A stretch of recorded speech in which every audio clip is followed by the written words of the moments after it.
Okay, hello everybody. Today on my kitchen, Mama can cook everything.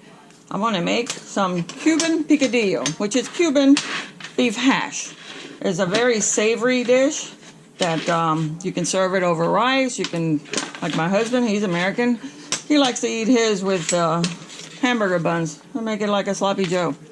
So I've got the basic ingredients here, and we are going to cook. This is the ground beef, and usually I cook about 2.5 pounds, maybe 3 pounds. We have a big family and we love leftovers. So I'm going to cut the beef open in a minute, but I want to show you what else is in the recipe. For this dish, we're going to need a little bit of olive oil. We're going to need some regular manzanilla Spanish olives with the pimento in it. We're going to use a green pepper. We're going to use a large onion. We have about 5-6 cloves of garlic. I love garlic, and so does my family. So if you don't like garlic, you can put less in it if you want, or you can always substitute it for the garlic powder, whatever you have on hand, okay? We use 1 bay leaf. We're going to use, since it's so much meat, we're going to probably use 1.5 cans of the big cans, the 15-ounce cans of the Hunt's or whatever tomato sauce you have. Make it a good quality. I do have some Sazon All Purpose seasoning, so you can use your own or whatever is local in your area. I do use the Goya Sazon a lot, con Azafran. It does give the dish a nice, beautiful color, and it flavors it absolutely delicious. Okay, we're going to use, I know people say use the cooking wine that you're going to drink. I do, but for this dish, I prefer the Edmundo golden cooking wine, which is just a regular cooking wine. You really can't drink this. It doesn't really taste that well, but it is very potent. So it gives this dish a great flavor. It's called Vino Seco, which is dry wine, okay? So whatever you have in your score, whatever brand, works perfectly fine. We're going to use some salt, some pepper. I have some pepper here.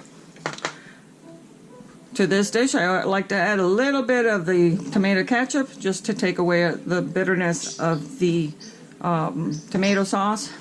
And you cannot have this dish without putting some kind of ground cumin, which is comino molido. And basically, it gives it that smoky taste that you sometimes have in chili, you taste in chili. And some ground oregano, also used in chili. So basically the ground beef is going to be something like a chili, but without the chili spices, okay?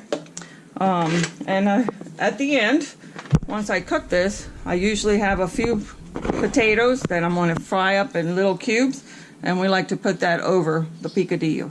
Or you can have fried bananas, or you can have whatever dish you like to call on the fried plantains, plátanos maduros, which is very soft fried plantains. Very good.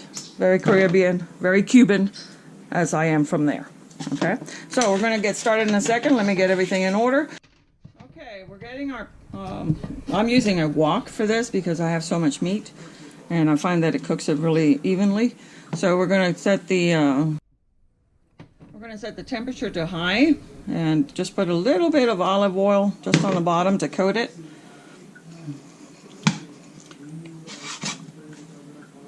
And we're going to get it all nice and coated, and then we're going to put our ground beef in there.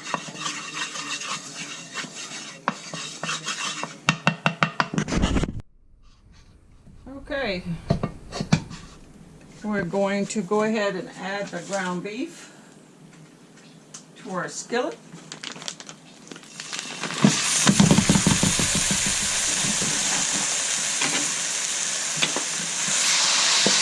And we're going to break it up until it browns.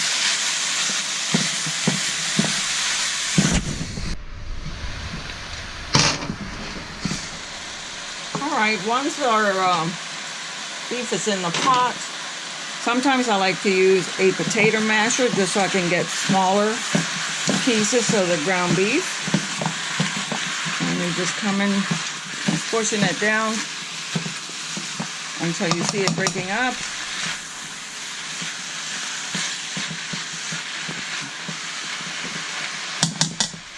As that is browning, I'm going to go ahead and add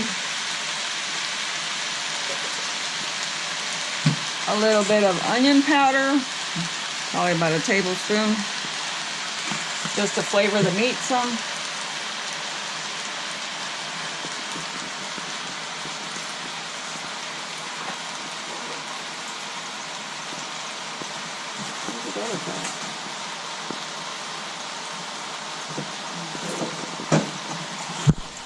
To that, we're going to also add a little bit of garlic powder.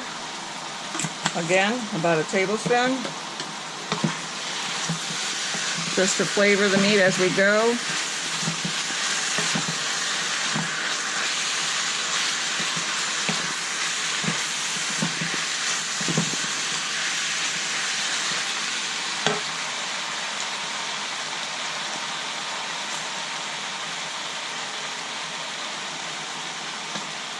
Okay, we're going to add about a teaspoon of kosher salt, again to flavor.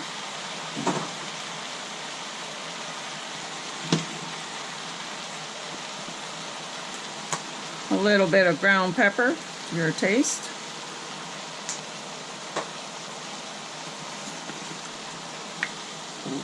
About a quarter teaspoon of oregano and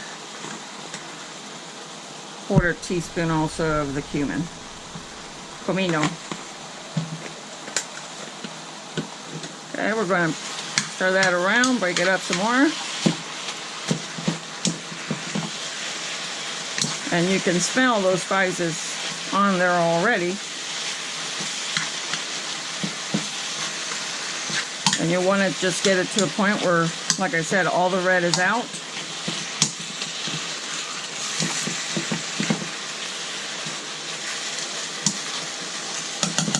So we'll keep doing that for just a second here.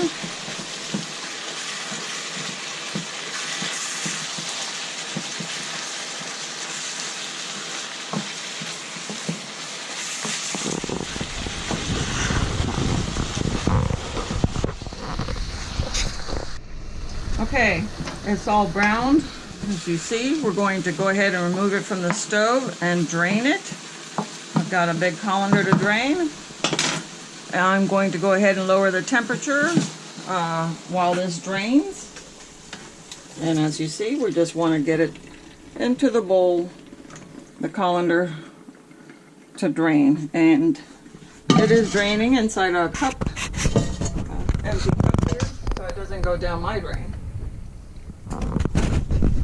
Okay, for those of you that don't know how to chop an onion, this is the easiest way to do it, where you don't have to make so many cuts. We're going to cut off both ends of the onion.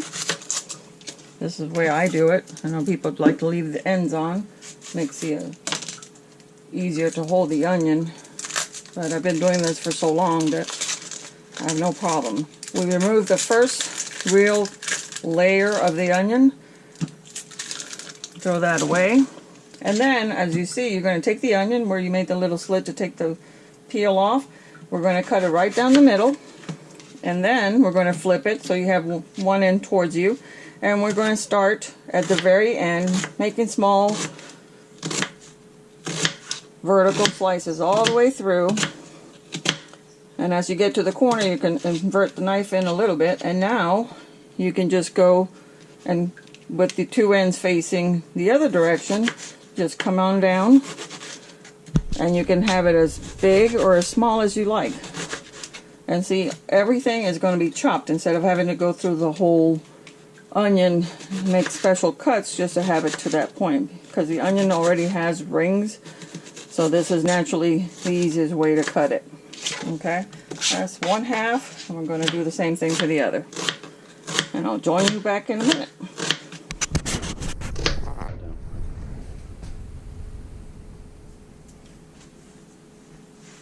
Alright, now that our onion is chopped, I'm going to go ahead and put about a tablespoon of olive oil into the pan. Wait for it to get a little hot, since we had turned the temperature down.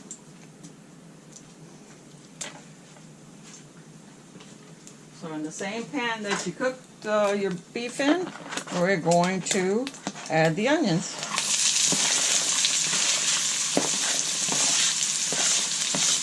And you want to saute that a little bit over medium-high heat.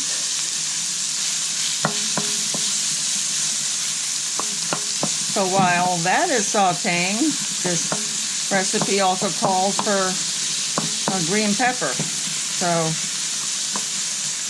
my kids don't like pieces of pepper in their meat, small pieces. So what I do is I just take pepper strips, the green peppers, and cut them into strips. And then it's easier for them to remove it, or I can remove it so they don't even have to do that. So I'm going to go ahead and show you how I do the green pepper. I'm going to take a green pepper and rinse it out, cut it in half. We're going to take the inside, okay, and then you're going to go with your knife all the way around to take the white from the inside of the green pepper, because that is very bitter. Take all your seeds out, remove that.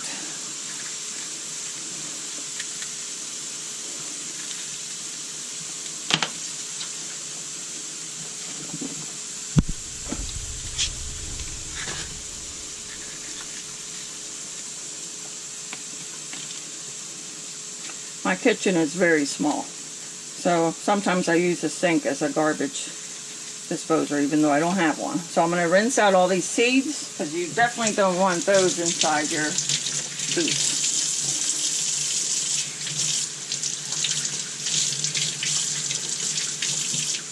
And like I said, if you like green peppers, you can cut them into small pieces. Otherwise, I just cut them into large strips, so it's easier to remove.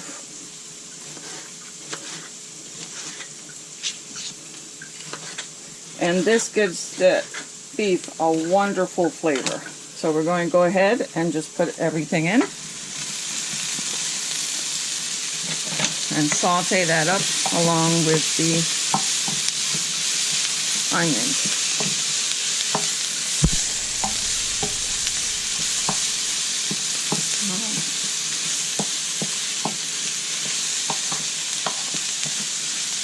The onions are picking up the flavor of the beef that we had browned in here. And while that is cooking, we're going to go ahead and add the garlic.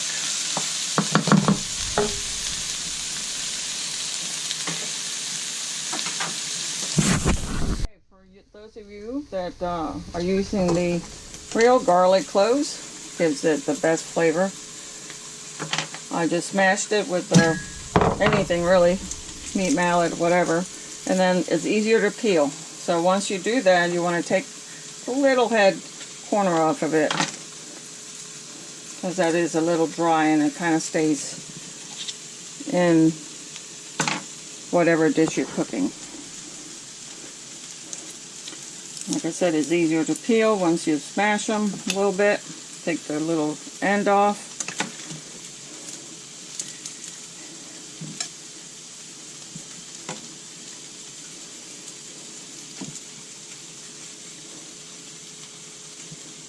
Okay, now we're going to use a garlic press to get it all into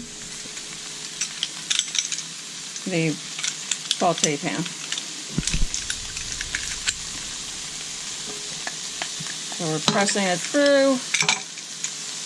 Usually put a couple of cloves in at a time. Press down on it. Get all that good garlic taste going.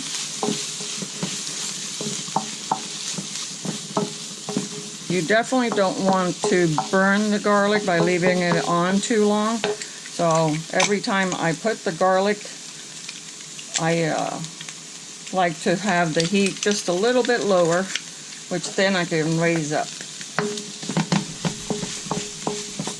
until I finish pressing the garlic in the pan. See all that extra garlic there? I'm going to go ahead and put it through the garlic press again. Get all of that.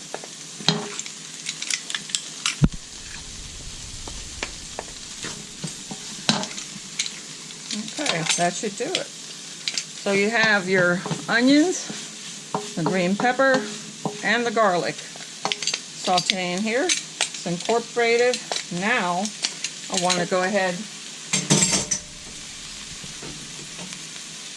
and we're returning the ground beef back into the sauteing pan with the vegetables here. And then you can turn your heat up just a little bit more. Try to keep it around 4 or 5 if you have a number, or a medium heat. You want to stir it around to incorporate everything, flavor everything.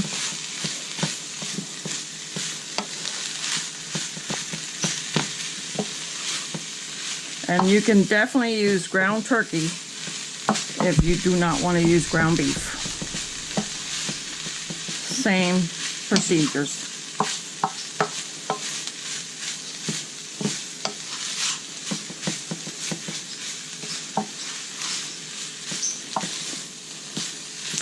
Okay, once you've got that incorporated in there, now it's time to add all our spices and everything left. Okay, so the first thing I'm going to use is a bay leaf. We're going to add it into the meat, put it like somewhere down the center so I can start flavoring where the highest heat is.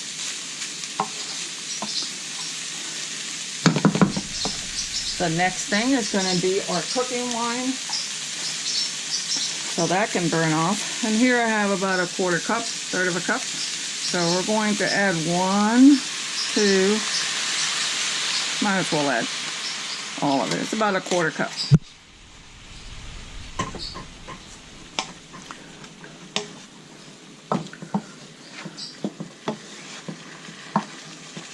You can definitely smell the wine cooking, the alcohol off.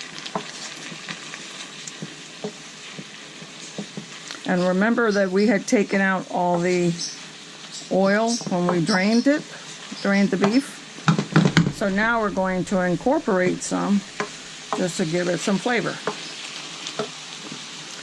And I'm going to go ahead and add about 2 tablespoons.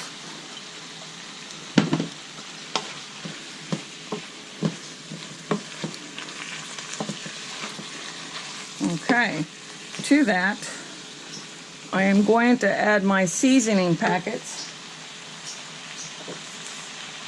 These are the best thing they've ever come up with to season any kind of Spanish dish. You can use it for fish, for shrimp, for stews, for meat, anything. So it's got salt and all the other condiments. Since I have almost 3 pounds of beef, I'm going to use 3 packets. Normally it's 1 packet per pound.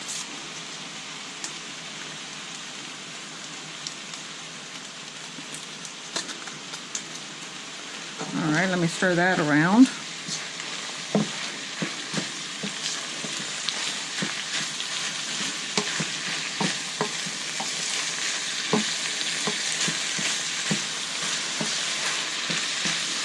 All right, let me turn the heat down a little bit, and this is our 3rd pack.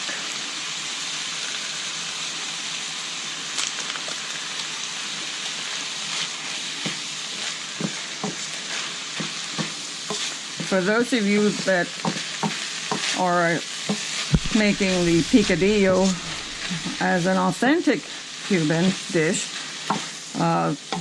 sometimes, and most of the times, they use raisins and capers added to it, along with the olives, the green olives. But I personally, and the kids personally, don't like the capers or raisins in it. But be my guest and just put a few raisins, maybe like a quarter cup of raisins, and about a tablespoon of the capers with the juice. And that is considered an authentic Cuban picadillo dish. Okay, so we've got the Sazon packets already in there. Let me clean that up.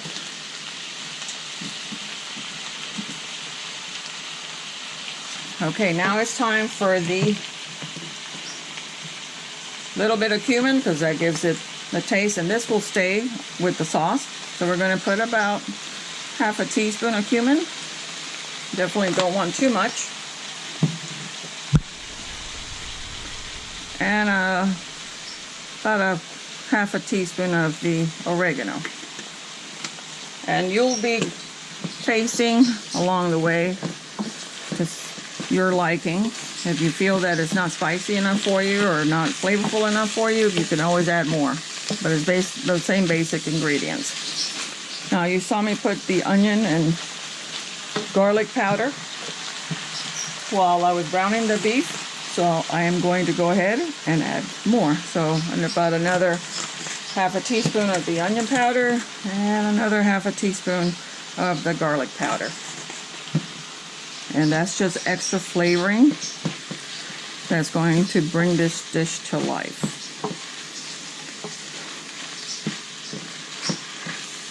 Okay, to this now, I am going to go ahead and add my tomato sauce. So let's see how much of the tomato sauce I need.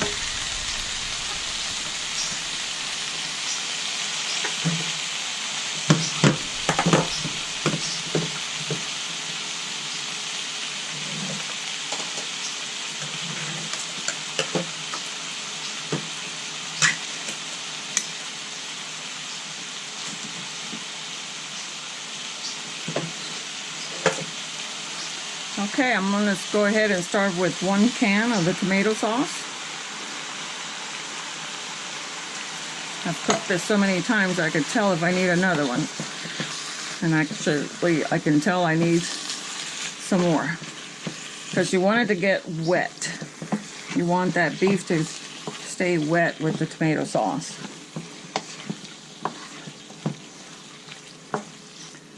Okay, so let me get a little bit more. I'll go ahead and open up another can. If you have a small can, you can probably just use that one too. And again, if you're making it with 1 pound of beef, all you probably need is a small can of the tomato sauce. I'm going to go ahead and add half a can and see how we do.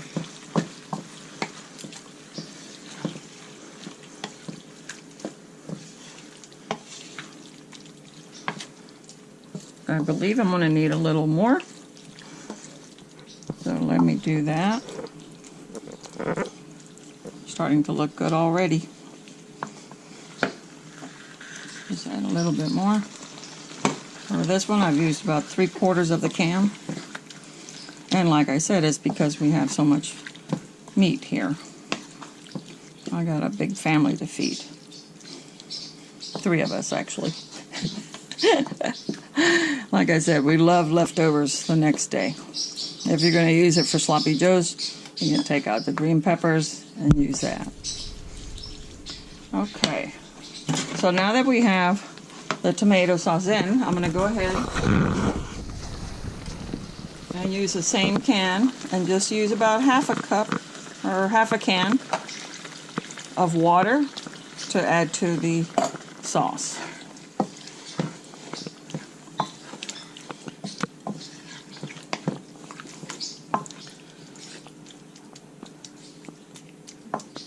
It'll start bubbling up again.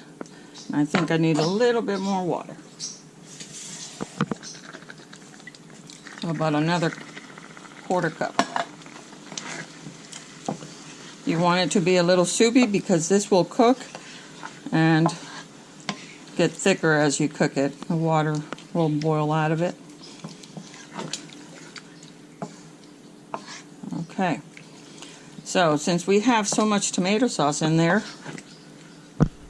I am going to go ahead and put that little bit of squirt of ketchup. And that is just to remove some of the bitter tomato taste. So that's about a tablespoon.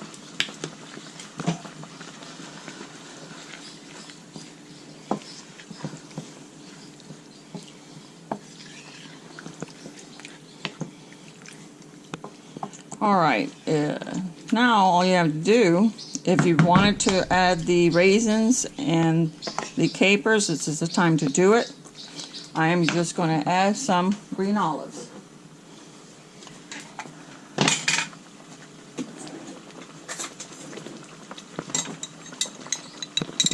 My family likes the green olives, so I just leave them whole. And I usually put about 3 big heaping tablespoons, maybe 4, of the olives. And along with the olives, I've got usually about 2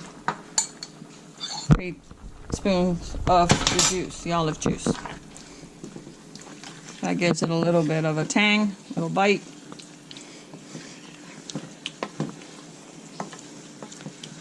And for this, all we are going to do is just let it simmer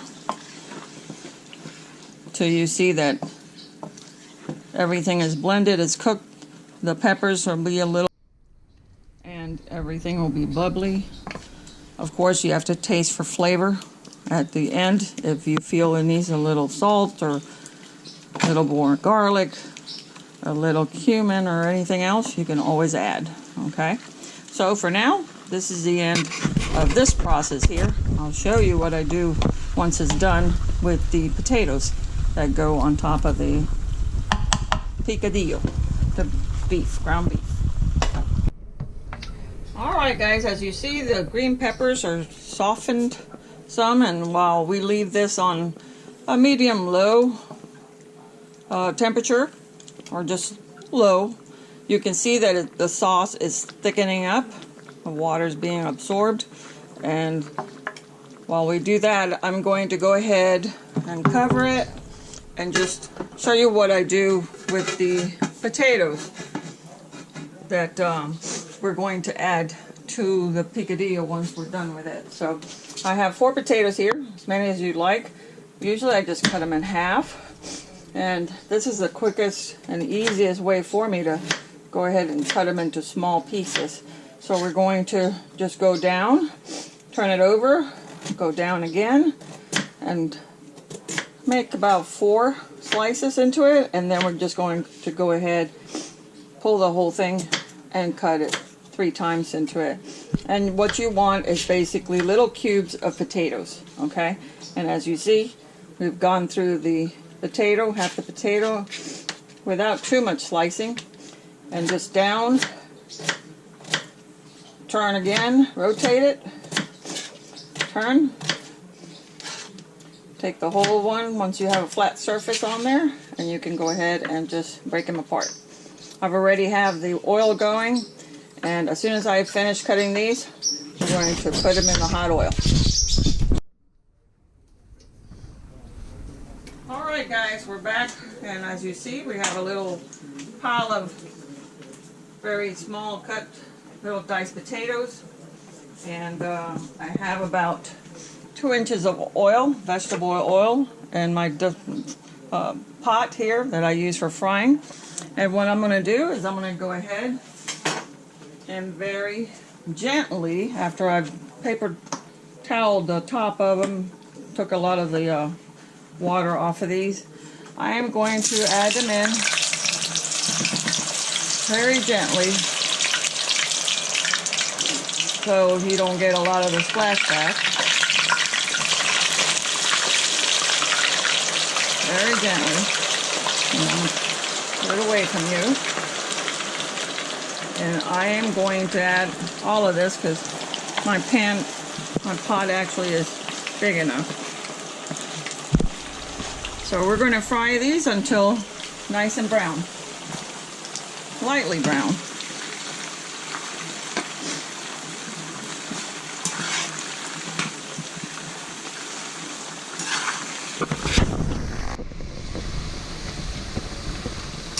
Alright guys, the little diced potatoes are nice and golden brown. This is time to start pulling them out.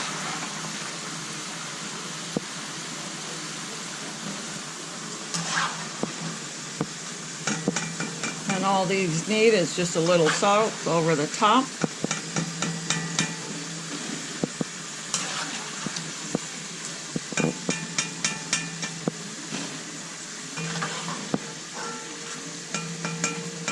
So I'm going to go ahead and take them out of my frying pan, and I'm going to plate a traditional Cuban picadillo meal. We're back to the picadillo, and as you see, It is thickened up nicely. This is what it should look like when it's done. Shouldn't be really runny at all. And your onions and peppers are already soft. And basically I'm going to show you what how to plate this, how to eat this. It took about 30 minutes to cook, so I had it on low once I've had all the ingredients in, and we just wanted to cover it with the lid, but just leave the lid a little bit ajar. Just open the lid a little bit so that a lot of the moisture would release, and that's how you get it to a point where it's nice and thick. And like I said, this would make great sloppy joes on a bun. So let me show you how to plate it, and I'll be back in a minute. And we're back. Traditional Cuban picadillo. It's got the white, fluffy white rice, the black beans that I showed you how to do, very simple, out of a can. We have the picadillo beef, and of course those little diced potatoes. That is your typical picadillo dish.